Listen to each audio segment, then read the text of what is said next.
আসসালামু আলাইকুম বন্ধুরা, কেমন আছেন সবাই? আশা করি সবাই খুব ভালো আছেন। বন্ধুরা, স্বাগতম সবাইকে ফ্যাক্টস অর টেক চ্যানেলের আরো একটি নতুন অসাধারণ ভিডিওতে। আমি যদি এখন দামি গাড়ি নিয়ে কথা বলি তাহলে আপনার মনে একটি গাড়ির কথা অবশ্যই ঘুরপাক করবে, আর সেটি হলো ল্যাম্বরগিনি। কারণ এই ল্যাম্বরগিনির দাম কোটি টাকার চেয়েও বেশি। তো বন্ধুরা, তখন কি হবে যখন এই ল্যাম্বরগিনিটাকেই হাইড্রোলিক প্রেসের নিচে রেখে চাপ দেওয়া হবে? আর বন্ধুরা, বর্তমানে তো আমরা লেখালেখি করার জন্য কাগজ ইউজ করে থাকি, কিন্তু বন্ধুরা পুরোনো আমলে তো কোনো মেশিন পত্র ছিল না, আর সে সময় মেশিন পত্র দিয়ে কাগজ তৈরি করা যেত না। তো বন্ধুরা, সেই আমলে কিভাবে কাগজ তৈরি হতো সম্পূর্ণ দেখতে পারবেন আজকের ভিডিওতে। তো বকবক না করে চলুন ভিডিওটি শুরু করা যাক। নাম্বার 3, পেপার মেকিং ফ্রম গ্রাস।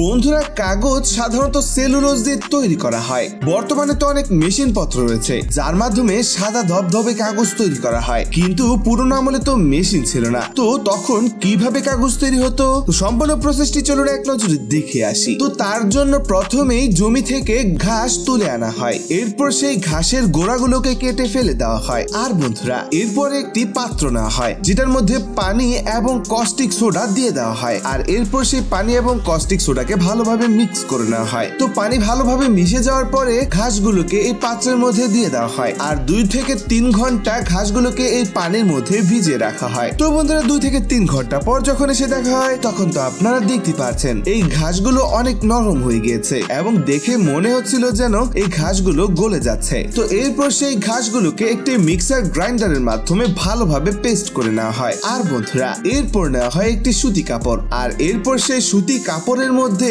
সেই ঘাসের পেস্ট গুলোকে এভাবে বিছিয়ে দেওয়া হয়, আর এরপরে 2 থেকে 3 দিন অপেক্ষা করা হয় এই পেস্ট গুলো শুকানোর জন্য। তো এরপর যখন 2 থেকে 3 দিন পরে সে দেখা হয় তখন তো আপনারা দেখতে পাচ্ছেন সবুজ ঘাসের পেস্ট গুলো কেমন শুকিয়ে গিয়েছে। তো এরপরে অনেক সাবধানে সেই কাগজটিকে কাপড় থেকে আলাদা করা হয়, আর এরপর একটি কেচির মাধ্যমে কাগজের শেপ দিয়ে দেওয়া হয়। তো বন্ধুরা, সবশেষে তৈরি হয়ে গেল পুরনো আমলের কাগজ, যেটার মাধ্যমে পুরনো আমলের মানুষেরা লেখালেখি করতেন। Number 2, invisible writing tricks. বন্ধুরা, এই এক্সপেরিমেন্টটি করার জন্য প্রথমে একটি লেবু নেওয়া হয়, যে লেবুটাকে 2 ভাগ করে কেটে নেওয়া হয়। এরপর একটি কাগজ নেওয়া হয় আর নেওয়া হয় একটি কাঠি, আর এরপর সেই কাঠির মধ্যে লেবুর রস লাগিয়ে এই কাগজের মধ্যে সেই কাঠির মাধ্যমে লেখা হয়। কিন্তু বন্ধুরা, আপনারা তো দেখতে পাচ্ছেন কাগজের মধ্যে যাই লেখা হচ্ছিল সেটাকে কোনোভাবেই দেখা যাচ্ছিল না। কিন্তু বন্ধুরা, যখনই সেই কাগজটিকে জ্বলন্ত মোমবাতির আগুনের উপরে নিয়ে যাওয়া হয় তখন তো আপনারা দেখতে পাচ্ছেন আগুনের সংস্পর্শে যখনই কাগজটি গরম হচ্ছিল তখন সাথে সাথে সেই কাগজের মধ্যে লেখা রাইটিং গুলো ভেসে উঠছিল, আর যেটাকে দেখতে অনেক ইন্টারেস্টিং লাগছিল। তো বন্ধুরা, আপনারা চাইলে এই এক্সপেরিমেন্টটি বাসায় করে দেখতে পারেন, আর কার কার এই এক্সপেরিমেন্টটি হয়েছে তা অবশ্যই কমেন্টে জানিয়ে দিবেন। কিন্তু number 1, hydraulic press versus Lamborghini.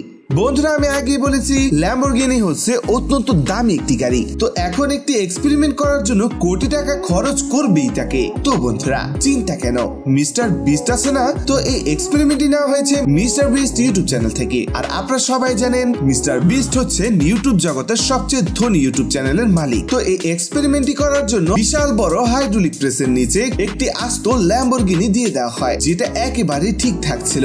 আর এরপর সেই গাড়ির ভেতরে মানুষের পরিবর্তে কয়েকটি ডল অর্থাৎ মানুষের মতো পুতুল দিয়ে দেওয়া হয়। তো বন্ধুরা, এরপর যখন হাইড্রোলিক প্রেসটিকে চাপ দিতে শুরু করা হয় এই কোটি টাকা দামের ল্যাম্বরগিনি গাড়ির উপরে, তখন তো আপনারা দেখতে পাচ্ছেন গাড়িটি আস্তে আস্তে চ্যাপ্টা হতে থাকে, আর এক পর্যায়ে গাড়ির কাঁচগুলো ফাটতে থাকে, আর এক পর্যায়ে এই হাইড্রোলিক প্রেসটি এই গাড়িকে এতটাই চাপ দিতে থাকে যে এই গাড়ির টায়ার একেবারে খুলে পড়ে যায়। তো বন্ধুরা, সবশেষে হাইড্রোলিক প্রেসের চাপ উঠিয়ে নেওয়ার পরে এই গাড়ির অবস্থা তো আপনারা দেখতে পাচ্ছেন, এই গাড়িটি একেবারে চুরমার হয়ে গিয়েছে। তো বন্ধুরা, এই ছিল আজকের 3টি অসাধারণ এক্সপেরিমেন্ট। এই 3টি এক্সপেরিমেন্ট থেকে আপনার কাছে কোন এক্সপেরিমেন্টটি সবচেয়ে বেশি ভালো লেগেছে তা অবশ্যই কমেন্টে জানিয়ে দিবেন। কিন্তু ভিডিওটি যদি আপনার কাছে বিন্দু পরিমাণে ভালো লেগে থাকে তাহলে ভিডিওটিতে অবশ্যই একটি লাইক করবেন, আর চ্যানেলে যদি নতুন হন তাহলে চ্যানেলটি অবশ্যই সাবস্ক্রাইব করবেন, পাশে থাকা বেল আইকনটিও ক্লিক করতে ভুলবেন না। দেখা হবে নতুন আরো একটি ভিডিওতে, আর ততক্ষণ পর্যন্ত সবাই সুস্থ থাকবেন, ভালো থাকবেন। আল্লাহ হাফেজ।